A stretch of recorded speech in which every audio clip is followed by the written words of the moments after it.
मध्य प्रदेश शासन की CM helpline सेवा में आपका स्वागत है। आपकी कॉल प्रशिक्षण एवं गुणवत्ता हेतु रिकॉर्ड की जा सकती है।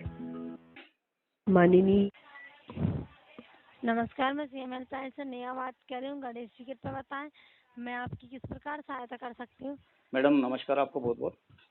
जी बताइए सर, मैं क्या गणेश माली बोल रहा हूँ। समस्या मैडम मैं थोड़ा सा निवेदन कर रहा था कि मेरी जी जो अभी ये कॉल लगाई है, ये क्या कोई शिकायत के लिए नहीं है। मेरा एक सुझाव भी है और थोड़ा सा माननीय मुख्यमंत्री जी से मैं एक निवेदन ये करना चाह रहा था आपके माध्यम से कि जो मुख्यमंत्री जी मुफ्त की जो योजनाएं चला रहे हैं, जी जी उस योजना को लेकर के थोड़ा सा मेरे मन में एक ऐसा एक द्वंद्व दौड़ रहा है कि आखिर ये योजनाएं जब सरकार मुफ्त की चलाती है और सरकार खुद बोलती है आगे रहकर के मुफ्त की रेवड़ियां ना बांटी जाए, तो मैं ये जानना चाहता हूं कि ये जो सरकारें, जो माननीय मुख्यमंत्री जी जो घोषणाएं कर रहे हैं, जो जिस प्रकार से जी लाडली बहना है, इसके ऊपर आप पैसा दे जी रहे हो, कोई दिक्कत नहीं, दे रहे हो उसके लिए बढ़िया, धन्यवाद आपको। लेकिन ये चुनावी मसला है, मैं समझ रहा हूँ उसको, आप भी समझ रहे हैं मैडम। पर जी मैं चाहता हूँ कि लाडली बहनों को जब आप 1,000 रुपये दे रहे हैं, तो क्या किसी सरकारी कर्मचारी की पत्नी लाडली बहन नहीं है कि उसके साथ सौतेला व्यवहार क्यों किया जा रहा है?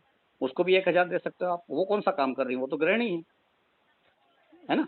दूसरी बात, जी जब हम सर कर्मचारी काम करते हैं, हम काम करते जी हैं तो एक एक टैक्स टैक्स का जो स्लैब होता है, उस टैक्स स्लैब के बाद में हम टैक्स दे देते हैं कि भाई जितना आपका बन रहा है उसके बाद आप टैक्स देंगे पे। तो मैंने इस साल 36,000 रुपये टैक्स गवर्नमेंट को दिया। जी तो मैंने 36,000 रुपये टैक्स गवर्नमेंट को क्यों दिया? भारत चलाने के लिए, मध्य प्रदेश चलाने के लिए दिया कि मुफ्त की रेवड़ियां बांटने के लिए दिया? क्या आप मध्य जी प्रदेश की जी लाडली बहनों को खुश करने के लिए आप 1,000 रुपये दे दो हमारा पैसा? जब कोरोना काल में मैडम स्थिति पूरे भारत की खराब थी, तो कर्मचारियों ने, पूरे भारत के कर्मचारियों ने कोरोना काल के समय संकट का सामना किया था। माननीय मुख्यमंत्री जी और माननीय मोदी जी खुद बोलते, प्रधानमंत्री जी, कि सरकारी कर्मचारियों के सहारे ही पूरा भारत टिका रहा, क्योंकि उस जी समय जन सेवी संस्थाएं आगे रही, सरकारी कर्मचारी आगे रहे, क्योंकि उनको उनका जेब से तनख्वाह निकाल करके उन्होंने आम जनता में बांटा है, घर चलाने के अलावा कोरोना काल में सहयोग दिया है। तो मैडम मेरा ये सर कहना है कि जैसे मैं जी नौकरी कर रहा हूँ, तो मैं तनख्वाह लेकर के नौकरी कर रहा हूँ, तो क्या ये बताइए, मैं जब टैक्स दे रहा हूँ तो क्या मैं टैक्स आपको मुफ्त का घोषणाएं करने के लिए दे रहा हूँ? नहीं सर आप सरकार चलाने के लिए पैसा ले रहे हो, पेट्रोल खरीद रहे हो, डीजल खरीद रहे हो, देश की सड़कें बनाइए, बिजली बनाइए, आप सरकार देश को उन्नत बनाइए, शिक्षा व्यवस्था, रोजगार व्यवस्था, स्वास्थ्य व्यवस्था, इसमें पैसा खर्च करिए ना। है? जी जी जैसा एक परिवार चलता है मैडम, जैसे मैं एक परिवार का मुखिया हूँ, मुझे जी 5 लोगों को चलाना है, तो 5 लोगों को चलाने के लिए मुझे अगर मेरा घर का मुख्यमंत्री मान लिया जाए तो गलत थोड़ी ना होगा। अब प्रदेश जी के जी मुख्यमंत्री अगर मान लो ऐसे भेदभाव करेंगे कि भाई सरकारी कर्मचारियों से आप पैसा टैक्स के रूप में लेते रहो, व्यापारियों से पैसा टैक्स के रूप में लेते रहो, और गरीब आम जनता को 2.5-2.5 लाख रुपए फ्री का दे दो, वो काम कुछ भी नहीं करते हैं। 1,000 रुपये महीना आप लाडली बहना में दे दीजिए आप।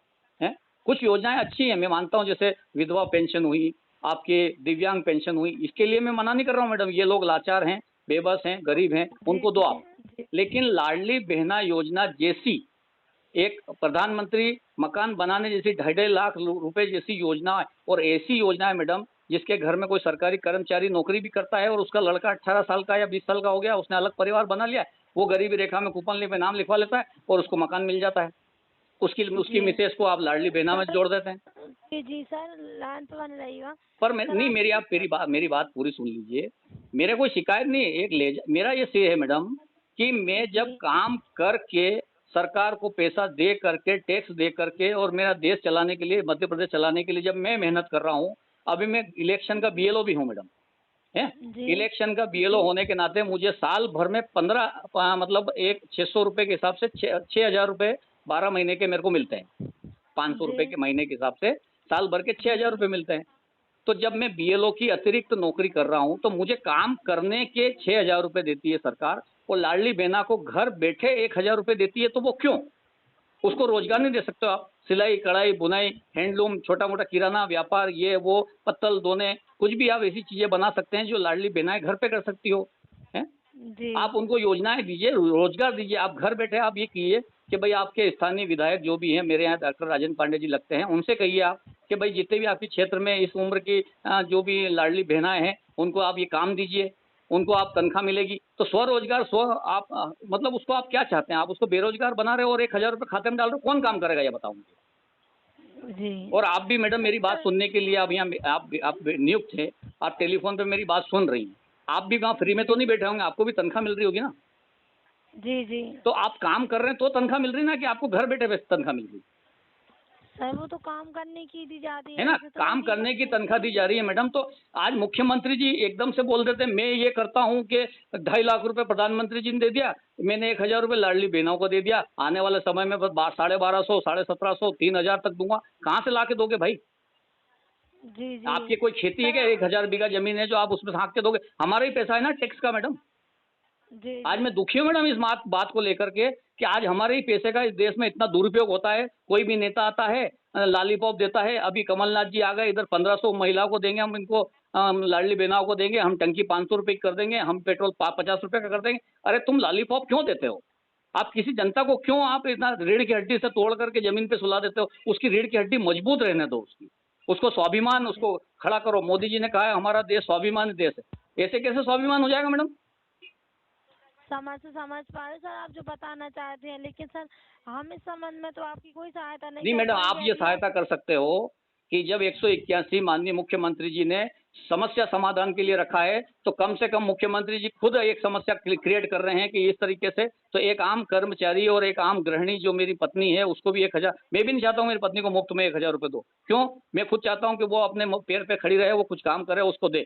मैं ये चाहता हूँ मैडम, मेरा भारत, मेरा मध्य प्रदेश, मेरा घर, मेरा मोहल्ला स्वाभिमानी हो और हाथ से कमा के खाए, और शाम को जब वो पसीना पोछे तो उसको लगे कि मैंने मेहनत की है।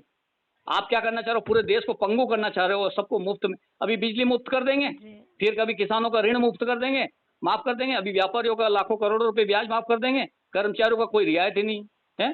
कर्मचारियों ने क्या बिगाड़ा ये बताइए मुझे आप। अभी माननीय मुख्यमंत्री जी को लगा चुनाव आने वाले हैं, इतने दिन से 4% डीए टलता जा रहा था, टलता जा रहा, और अभी जैसे ही वो मौका लगा उन्होंने कल उस चीज की घोषणा कर दी। और घोषणा करने के बाद भी अभी कोई गारंटी नहीं है, वो बहुत मिल जाएगा, हम भी जानते हैं। हम भी कर्मचारी संगठन से जुड़े हैं, कर्मचारियों के प्रतिनिधित्व हैं, हम भी कर्मचारियों को प्रतिनिधि करते हैं मैडम। मैं भी प्रतिनिधि हूँ कर्मचारी संगठन का, मध्य प्रदेश तृतीय वर्ग श्रेणी कर्मचारी का सचिव हूँ। तो मैं उसी जी नाते जी। बोलना चाहता हूँ कि माननीय मुख्यमंत्री जी के कान में कम से कम हमारी विडंबना तो जाए। शिकायत थोड़ी ना है, ये हमारी विडंबना है। हम कैसे मुख्यमंत्री जी से बोलेंगे बताइए? चारों तरफ गनमैन लगे रहते हैं, उनके प्रोटोकॉल इतना खतरनाक जी रहता है, हम उनसे बात कर नहीं सके। हम ज्ञापन देंगे तो उनका पीए फेंक देगा है।